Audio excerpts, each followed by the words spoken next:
یہ بات ہے سال 2002 کی۔ وفاقی شرعی عدالت میں ملکی تاریخ کا ایک اہم ترین کیس زیر سماعت تھا۔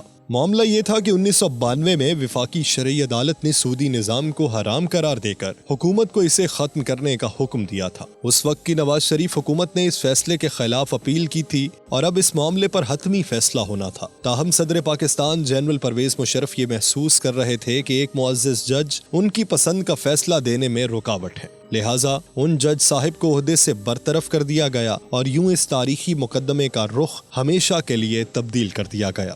یہ جج کوئی اور نہیں بلکہ عالم اسلام کے بااثر ترین عالم دین سمجھے جانے والے مفتی تقی عثمانی تھے، جن کی زندگی کی مکمل کہانی ہم آپ کو بتائیں گے اس ویڈیو میں۔ آپ دیکھ رہے ہیں تاثیر آن لائن، جس کے ساتھ میں ہوں یاسر رشید چودھری۔ ہماری اس ویڈیو کو مکمل دیکھیے، اگر پسند آئے تو ہمارے چینل کو سبسکرائب کیجیے اور بیل آئیکن کو دبائیے تاکہ آپ کو لمحہ بلمحہ ایسی معلوماتی ویڈیوز پہنچتی رہیں۔ بصورت دیگر ہمیں اپنی رائے سے آگاہ کیجیے۔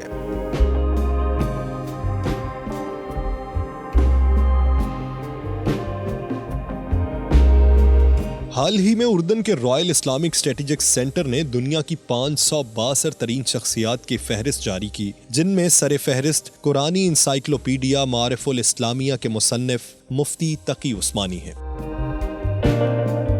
عمان کے عالمی اسلامی تحقیقی ادارے المجمع الملکی للبحوث الاسلامیہ نے انہیں 2020 میں اسلامی دنیا کی بااثر ترین شخصیت نامزد کیا ہے۔ مفتی تقی عثمانی 27 اکتوبر 1943 کو انڈیا میں ضلع سہارنپور کے قصبے دیوبند میں پیدا ہوئے۔ ابتدائی تعلیم حضرت مولانا احتشام الحق تھانوی کے قائم کردہ مدرسہ اشرفیہ سے حاصل کی، پھر دارالعلوم کراچی سے درس نظامی کی تعلیم مکمل کی۔ 1961 میں اسی ادارے سے فقہ میں تخصص کیا۔ پنجاب یونیورسٹی لاہور سے عربی ادب میں ماسٹرز اور جامعہ کراچی سے LLB کی ڈگری حاصل کی۔ تدریس کے شعبے سے منسلک ہوئے اور اس وقت دارالعلوم کراچی میں درس بخاری دے رہے ہیں۔ آپ کے استاد مفتی سبحان محمود نے آپ کو شیخ الاسلام کا لقب عطا کیا اور اب ایک دنیا آپ کو مستند محدث کی حیثیت سے جانتی ہے۔ مفتی تقی عثمانی کا نام پہلی مرتبہ اس وقت سامنے آیا جب آپ نے شیخ الحدیث حضرت مولانا یوسف بنوری کی ہدایت پر 1974 کی قادیانی مخالف تحریک میں اپنا اہم کردار ادا کیا۔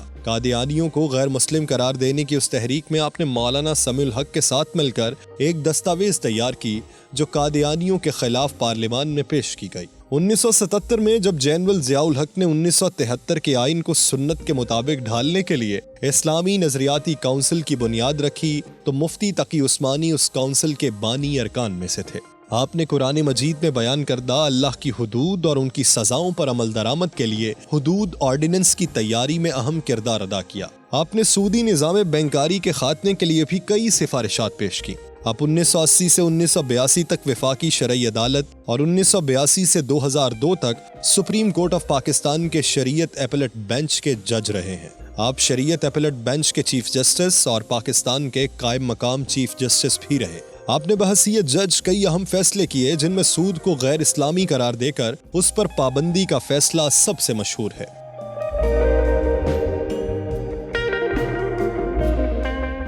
2002 میں اسی فیصلے کی پاداش میں سابق ڈکٹیٹر پرویز مشرف نے آپ کو آپ کے عہدے سے برطرف کر دیا تھا۔ ان کے فیصلوں پر مشتمل کتاب بھی 2 جلدوں میں موجود ہے۔ 2001 میں افغان طالبان کے امیر ملا محمد عمر سے مذاکرات کے لیے جب حکومت پاکستان نے علماء کا وفد کابل بھیجا تو اس میں مولانا مفتی تقی عثمانی اور ان کے بڑے بھائی مولانا محمد رفیع عثمانی شامل تھے۔ 2007 میں لال مسجد آپریشن سے قبل جب حکومت نے لال مسجد انتظامیہ سے مذاکرات کے لیے وفد بھیجا تو اس وفد میں مفتی تقی عثمانی بھی شامل تھے۔ قانونی معاملات سے فراغت کے بعد مفتی تقی عثمانی نے شریعت کی حدود میں رہ کر بینکاری کا ایسا نظام وضع کیا جو عصر حاضر کے تمام معاشی تقاضوں کو پورا کرتا ہے۔ مفتی تقی عثمانی کے اس نظام کو اسلامی فقہ اکیڈمی کی منظوری کے بعد ساری دنیا میں نہایت تیزی سے اپنایا جا رہا ہے اور اس وقت مفتی تقی عثمانی کے اصولوں پر درجنوں اسلامی بینک کام کر رہے ہیں۔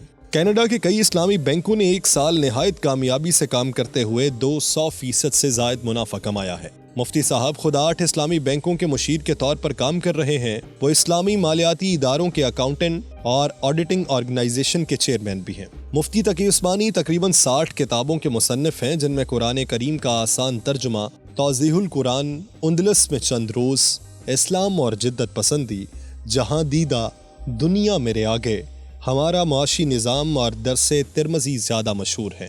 22 مارچ 2019 بروز جمعۃ المبارک مفتی تقی عثمانی پر دارالعلوم کراچی سے گلشن اقبال جاتے ہوئے قاتلانہ حملہ ہوا۔ اس حملے میں مفتی صاحب تو بال بال بچ گئے، لیکن شبہات اور سوالات جنم لینے لگے تھے۔ کیا اس حملے میں حکومت ملوث ہے؟ کیا اساتذہ پر حملے اور خاص طور پر مذہبی علماء پر قاتلانہ حملے کسی خاص منصوبہ بندی کا حصہ ہیں؟ وغیرہ وغیرہ۔ لیکن ساتھ ہی سیاسی حلقوں کی جانب سے ان حملوں کی شدید مذمت کی گئی۔ وزیر اعلیٰ سندھ مراد علی شاہ نے ملزمان کو گرفتار کرنے کے لیے فوراً ایک انکوائری کمیٹی تشکیل دی اور معاملہ حسب معمول فائلوں کی نظر ہو گیا۔ مفتی تقی عثمانی کو اپریل 2019 کو روس میں اعزازی طور پر علمی خلط زیب تن کروایا گیا اور حال ہی میں حکومت پاکستان نے انہیں اعلیٰ ترین سول اعزاز دینے کا اعلان کیا۔ یہ اعزاز 23 مارچ 2020 کو دیا جانا تھا، لیکن حالیہ صورتحال کے پیش نظر یہ تقریب منسوخ کر دی گئی۔